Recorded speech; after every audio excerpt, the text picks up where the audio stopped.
Mi nombre es Carlos Mario Restrepo, soy médico especialista en medicina interna e infectología de la Universidad Nacional de Colombia. Laboro en este momento en la Clínica San Rafael de Bogotá y trabajo como médico del programa de VIH en la organización Bionco. El virus de la inmunodeficiencia humana pertenece al grupo de los retrovirus y infecta con facilidad al ser humano. Produce lo que llamamos un estado de latencia, se considera un lentivirus porque obra lentamente dentro del ser humano. Se asocia muy fácilmente con la célula, produce un estado en donde se destruyen las células de defensa, después estas se regeneran y lo que hace el virus es como quedar latente, metido dentro de las células hasta que por mecanismos no muy bien conocidos empieza a surgir y a destruir el sistema inmunológico. Estos periodos básicamente son variables, o sea, una persona puede demorar en enfermar dependiendo del virus con el que se infecte. Normalmente los del hemisferio occidental son más lentos. Puede demorar entre 3 a 5 años, algunas personas demoran 10 años en hacer la enfermedad y otras personas, contadas con los dedos de las manos, nunca enferman. El SIDA es básicamente la infección avanzada por el VIH, cuando ya las enfermedades oportunistas las llamamos porque precisamente aprovechan la oportunidad de que las defensas están bajas para hacerle daño a la persona. Estas infecciones que normalmente no nos hacen nada a una persona con una inmunidad normal, no le hacen nada, a la persona que empieza a tener deficiencia inmunitaria producida por el virus del SIDA, logran enfermarlo.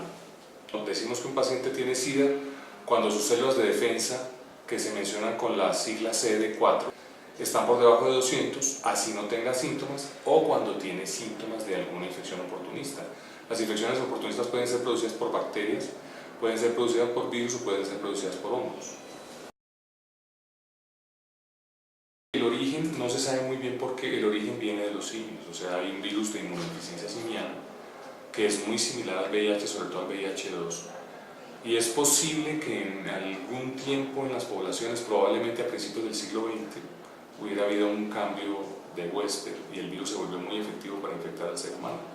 Hay algunos autores que especulan, por ejemplo, que durante la elaboración de las vacunas de polio, sobre todo las vacunas de polio parenteral, que se hacían experimentos en chimpancé, es posible que la enfermedad se hubiera diseminado. Se sabe que la enfermedad se originó en el África. Más o menos el éxodo, digamos, sobre la diseminación de la enfermedad empezó en la década de los 50. Pero se ha visto, por ejemplo, al consultar bibliotecas de sueros de pacientes, por ejemplo en África, que el virus puede ser tan precoz como en el año 1915. Se detectó, al descongelar un suero que se tenía guardado y hacer la prueba del VIH, se detectó VIH positivo en ese suero. Las personas entre los 14 y los 49 años, que es como el grupo en donde yo me desenvuelvo, las cifras han permanecido más bien estables. Había más o menos en el año 2008 una prevalencia estimada de 140.000 personas, entre 140.000 y 150.000 personas. Para el año 2010 esta cifra se actualizó y estaba aproximadamente en 129.000 habitantes. Sin embargo, se calcula que por cada diagnóstico, y esa es una estadística a nivel mundial, por cada diagnóstico nuevo hay 10 personas sin diagnosticar. Se ha hecho un ejercicio muy interesante en cuanto a la mujer embarazada, por eso a raíz de los embarazos adolescentes estamos detectando mujeres mucho más jóvenes en este momento, porque la mujer normalmente tiene conciencia de que se debe hacer los exámenes y el examen de VIH se le solicita de rutina a la mujer embarazada, entonces es más fácil detectar el VIH en estas personas. Digamos que la sidofobia y el miedo al SIDA que había en los años 80 ha ido cediendo porque está entrando nuevamente en el inconsciente, en el imaginario colectivo, que la enfermedad tiene tratamiento. En realidad la enfermedad no tiene tratamiento.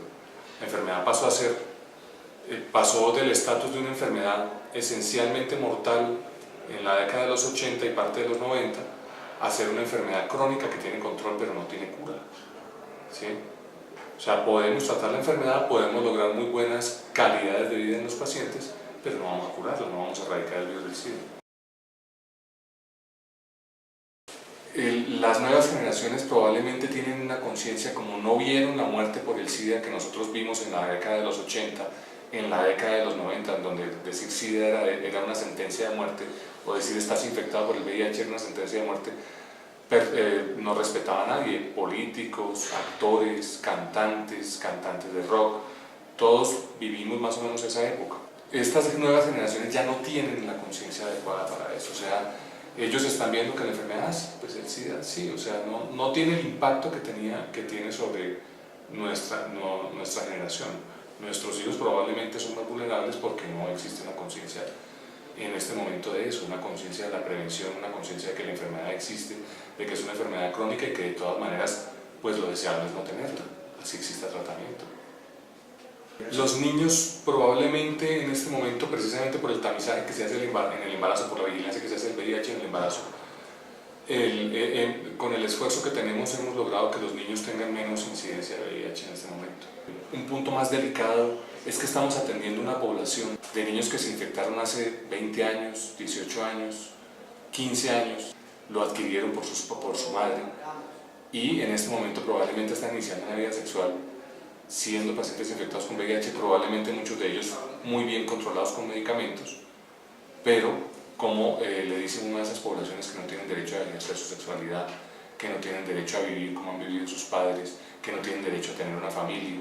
Ese me parece que es un grupo en donde no he escuchado yo y no he tenido conciencia de que se le esté haciendo énfasis.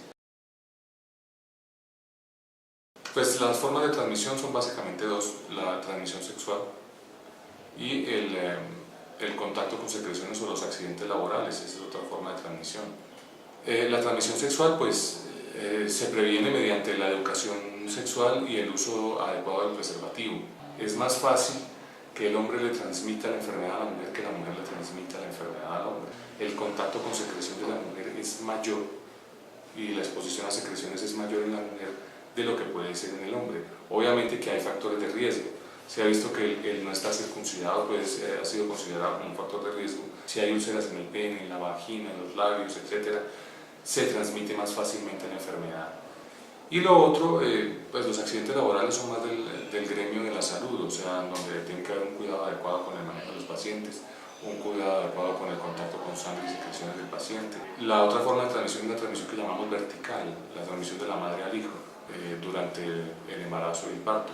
Procuramos que esto suceda cada vez menos, sin embargo, muchas veces vemos en los hospitales incluso mujeres que llegan al hospital a tener su hijo sin haber tenido un solo control prenatal. El VIH no se transmite básicamente ni por picadores de insectos, ni por besos, ¿sí? Ni por darle la mano a la otra persona, ni por comer de su mismo cubierto, ¿sí? Ni porque conviva con usted en la casa. El VIH es una enfermedad que se ha visto que es básicamente de transmisión sexual. Es silenciosa hasta el momento en que se empieza a deteriorar la inmunidad de la persona, porque básicamente el VIH va acabando con las células de defensa del sistema inmune del organismo. Más o menos en una tercera parte de los pacientes que se infectan con VIH, en otra tercera parte de las personas se produce lo que llamamos un síndrome retroviral agudo, que a veces es muy difícil de diferenciar de una gripa fuerte, de una influenza o de una enfermedad que tenga ganglios.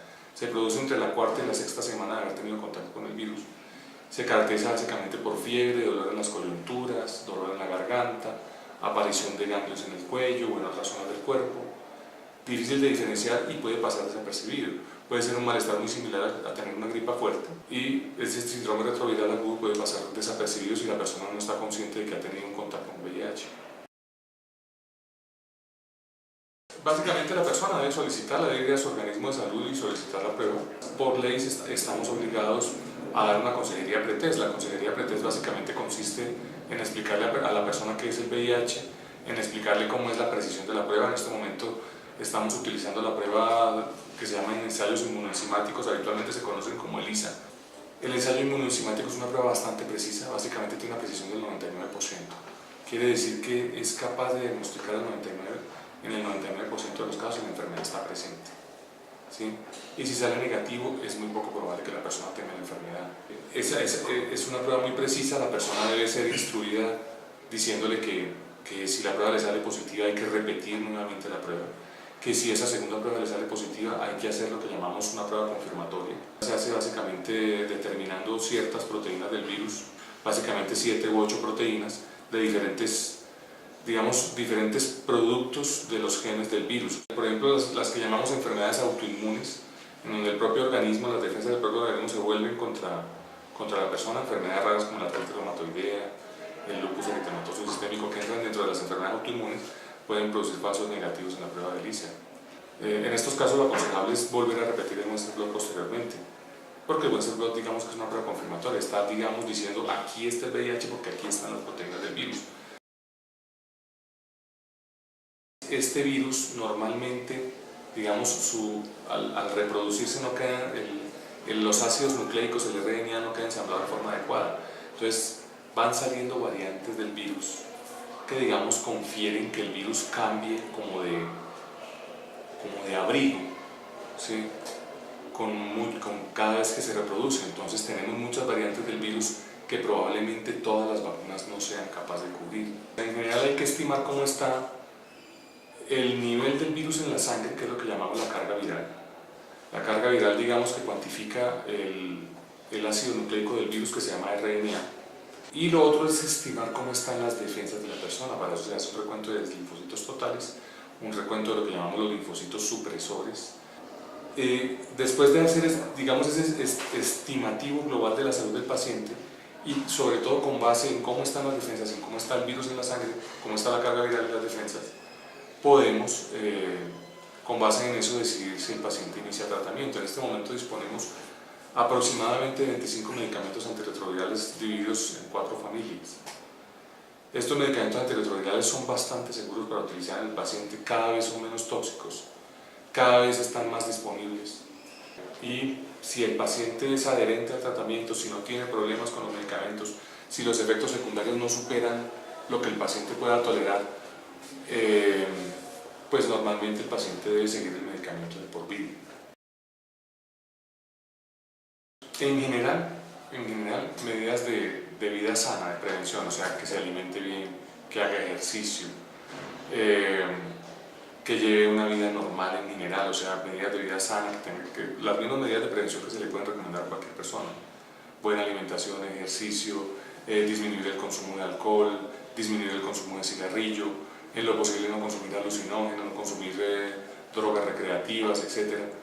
Pero además, o sea, la persona debe ser consciente de que tiene la enfermedad y de que puede transmitir a los demás. Entonces también tenemos que reforzar esas medidas de prevención de enfermedades de transmisión sexual. El uso del preservativo debe ser un mandato prácticamente en estos pacientes. Deben reducir en lo posible el contacto con otras personas que no sean su pareja, y si su pareja tiene el VIH negativo, pues es una razón de más para iniciar el tratamiento de la persona. Así no tenga síntomas de que esté entrando en fase de SIDA, debe iniciarse el tratamiento. Lo que se ha visto actualmente con las estadísticas que ya se llevan en estos pacientes es que tienen aproximadamente 2 añitos menos de sobrevida que un paciente de la misma edad en las mismas condiciones de salud que no tenga VIH. El binomio tuberculosis-SIDA siempre es un binomio que es muy deleterio para el paciente, o sea, deteriora mucho la calidad de salud del paciente. Existen muchas interacciones medicamentosas, o sea, hay medicamentos del VIH que no se pueden utilizar cuando el paciente está recibiendo medicamentos antituberculosos. Entonces es muy importante en el paciente que tenga síntomas de tuberculosis poder hacer la detección pronta del bacilo tuberculoso y poder tratar al paciente. La tuberculosis sí es una enfermedad tratable y es una enfermedad curable. Tenemos que enfrentar la enfermedad y la situación de salud que se nos va presentando. Los medicamentos actualmente son supremamente seguros, el sistema los provee y son muy fáciles de conseguir. Todos los medicamentos que se utilizan para tratar el VIH en forma moderna, en forma actual, están disponibles en Colombia, ¿sí? Y están ingresando cada año 2 o 3 nuevos medicamentos. Entonces tenemos el armamentario terapéutico, tenemos a disposición de los recursos, tenemos que tratar la enfermedad, o sea, tenemos que hacer que el paciente lleve una calidad de vida normal. Quitémonos el miedo al VIH, ¿sí? Utilicemos las medidas de prevención, especialmente los jóvenes. Utilicemos las medidas de prevención. En este momento no tenemos por qué tener la enfermedad, tendríamos que tener las medidas de prevención adecuadas. Disminuyamos la promiscuidad sexual, seleccionemos adecuadamente nuestras parejas sexuales, ¿sí? Y seamos sobre todo sinceros.